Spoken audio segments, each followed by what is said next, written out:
Next recipe is going to be a beef stroganoff, which is found on fawnbonebroth.com. I'm using 1 pound of ground pork from Ayrshire Farms. It's organic. You could use 1 pound of beef. I had a half a cup of onion left over that I wanted to cook with too, so I'm adding some items into the recipe that weren't there just because I wanted to use what I have in my pantry. That's what makes it an easy lunch recipe. 4 stalks of organic celery, and I ended up using a half a cup of yellow pepper. I did not have mushrooms that the beef stroganoff called for, so instead I just substituted peppers in. I did end up sauteing these all together. Of course, I finally chopped them and really diced them small. I had 2 garlic cloves. The recipe calls for 3, but that's okay. I did end up using 2. Simply smash your fresh garlic cloves and then dice them together to put them into your mixture to saute together with your ground beef or ground pork. Make sure it is thoroughly cooked and mix together in your garlic with your beef, with your onions, and then add into it your vegetables, your grounds, your organic celery and your organic peppers. This mixture, it smells delicious. Then I added into it the fawn bone broth. You could use the different flavors for it. 2 cups. I let the 2 cups of the fawn bone broth simmer into the beef stroganoff mixture that I'm making. I used the Youth Tonic one. Oh my goodness, it tasted so good. 2 cups, let it simmer for 45 minutes on low heat to help infuse the flavors. So this video is sponsored by Fawn Bone Broth. I will link down in the description link below where you can order a whole case and get it set up on auto ship for the amazing bone broth to be delivered directly to your door. It's sustainable, organic, brewed like beer, infused like tea, sipped like espresso, and level up flavor for any lunch recipe or dinner recipe. Fawn Bone Broth is sustainable. It's from organic farms that they partner with for the iconic glass jars stored on the shelf for every part of process designed with our world in mind. Number 2, they're also functional, is that every ingredient for fawn bone broth is hand-picked and paired to optimize absorption and taste. After 45 minutes, I added a half a cup of the heavy whipping cream together. And then I simply just put this together. I did not have egg noodles. Instead, I used 2 cups of squash. A neighbor had some fresh squash from their garden and ended up giving it to me, but that sauce is so filling. It's a healthy lunch, and it's really easy to make with this healthy recipe. And that is your full lunch meal. It's delicious and very filling. So first, what you're going to do is you're going to go ahead and you can skip ahead if you would like to not use dried garbanzo beans. You could actually use chickpeas from a can. I will put a timestamp in the description link below. But we're going to go ahead and add 1.5 cups of dried chickpeas to water, fill it up with several inches of water above it, and start to boil the water to make sure that we're getting our dried chickpeas cooked, our dry garbanzo beans cooked. You're going to boil it for 5 minutes, and then you're going to let it sit for an hour with the lid covered on it to get the beans cooked. Again, you can use canned beans and skip this step, and you can check the timestamp below to skip ahead. So once this is cooked, we're going to go ahead and drain that water, and then we're going to go ahead and add the cooked beans after we've drained it, we're going to go ahead and add the cooked garbanzo beans and chickpeas to a pot again and add 2 cups of the fawn bone broth. And again, this fawn bone broth is one of the best. It's shipped directly to your house. You can get on auto ship, but you're going to let this boil all together, your beans and the fawn bone broth, for a couple of minutes, then reduce the temperature and let it sit that way for 2 hours with the lid slightly ajar on it.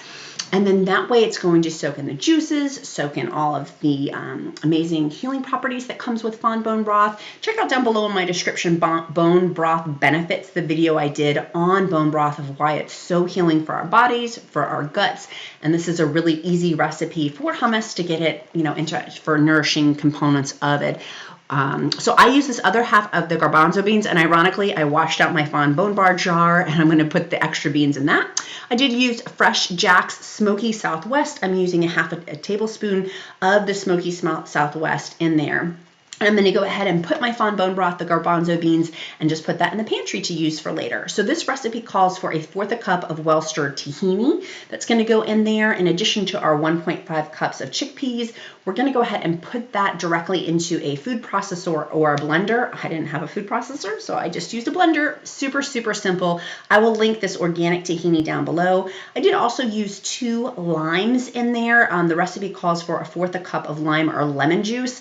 1 lime was not enough, so I added a second squeezed lime, a freshly squeezed lime juice in there. And then I started to add my chickpeas into the mixture, pureed it. I added batches slowly but surely of the chickpeas in there. In addition, I did add 2 garlic cloves. I had already put in the 1/2 tablespoon of the Fresh Jack's Southwest seasoning. If you're not cooking your garbanzo beans, add it into the recipe.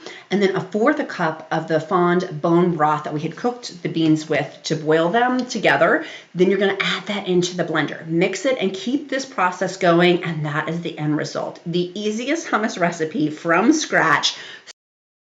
So simple, and you can pair it with freshly served vegetables. We had some fresh cucumber from our garden to pair it with, fresh red peppers. My 4-year-old was obsessed with this recipe. It tasted so good, so hearty, filled with great fiber, and also with some good protein there too. And with the fond bone broth included in this recipe, you can definitely taste the flavor of adding the fond bone broth versus not having the fond bone broth in the hummus recipe. Lots of extra flavor and those good proteins added too as a result of fond being made with it. Super simple. The next lunch recipe we're going to do is having youth tonic. I love to sip on fond bone broth for my lunch. I have 2 cups of bone broth throughout the day for lunch, and it's extremely filling. Our next recipe is going to be our chicken enchiladas.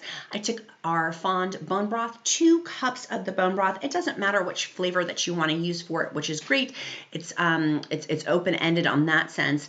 But pour in your 2 cups of bone broth. You're going to cook a whole chicken. I will link down below the meal prep recipe that I used to make the whole chicken. It's a whole organic chicken from Ayrshire Farms with Gentle Harvest. And take your whole chicken. I did end up using Fresh Jack's Island spice. You can use whatever spices you would like to put in there from Fresh Jack's. With the fond bone broth, with the chicken, cook it for an hour. Very simple. I will link that recipe in the description link below. From there, after we've cooked our whole organic chicken, then you can take a 1/2 cup of onions and then 2 cups of your organic chicken for your chicken enchiladas. Chop up the chicken, and we're going to mix and saute the onions with the chicken into a big, I used a cast iron skillet, but you're going to mix that together along with some cream cheese. I had some frozen cream cheese I had wanted to get rid of, so I put in there a cup of frozen cream cheese along with my Fresh Jack's Smoky Southwest. I did use 1/4 cup of Fresh Jack's Smoky Southwest, mixed it together like a taco recipe. I did also end up putting in some garlic. I only had 2 cloves, although the recipe does call for a little bit more than that. And mix that together to saute it like a taco mixture. I then used 1 cup of canned corn. You could use fresh corn, use what you have in your pantry. Mix that together in our taco mixture. Again, sauteing it all together to make it this delicious enchilada filling. Put in 1 cup of salsa, mix that together. This lunch recipe is so simple and so easy. I did end up putting a 1/2 cup of some mozzarella cheese I had. I wanted to get rid of it because it was frozen. And then 1 cup of diced green chilies. I use the mild because I'm a baby about spice, but you can make them spicy. And then you're gonna have this great enchilada filling. Oh my goodness. This recipe, this lunch recipe, you can put on it freshly grated grass-fed cheese. I love freshly grated cheese as opposed to pre-shredded cheese because it makes it taste better. So mix that together. You're going to go ahead and start your oven for 350 degrees. I'm making it 2 ways. One is a taco enchilada casserole that's low carb without tortillas, and then the regular version is with tortillas. If you're doing the casserole and the enchilada casserole, simply just put your filling in with a cup of shredded cheese. For your enchiladas, you're going to go ahead and put down a 1/2 cup of salsa into your glass Pyrex dish. You're going to get 5 flour tortillas or corn tortillas, and then take 3/4 of a cup of your enchilada mixture, roll it together, put the open side face down. You'll see that the closed side is face up, and then we're gonna go ahead and put some shredded cheese and another 1/2 cup of salsa on top. Put it into your oven at 350 degrees and bake it for 20 minutes. Rolling those enchiladas together is really, really simple. Your children can help you do this, or you can use this as a freezer menu if you're really busy with work. It's an easy recipe that can be very simply frozen, and then put it in, bake it. It can be served with some avocado, with some guacamole, sour cream. It is absolutely fabulous. Look at that. You can make it 2 ways, whichever way makes the most sense for your household, and for the portion sizes you want to have. But if you found this video helpful, make sure you smash that like button, click subscribe, and check out our other videos down in the playlist. You can also check out Fawn Bone Broth in the description link below to order your auto ship case of bone broth directly to your house. Make it a powerful day, my friends. See you next time.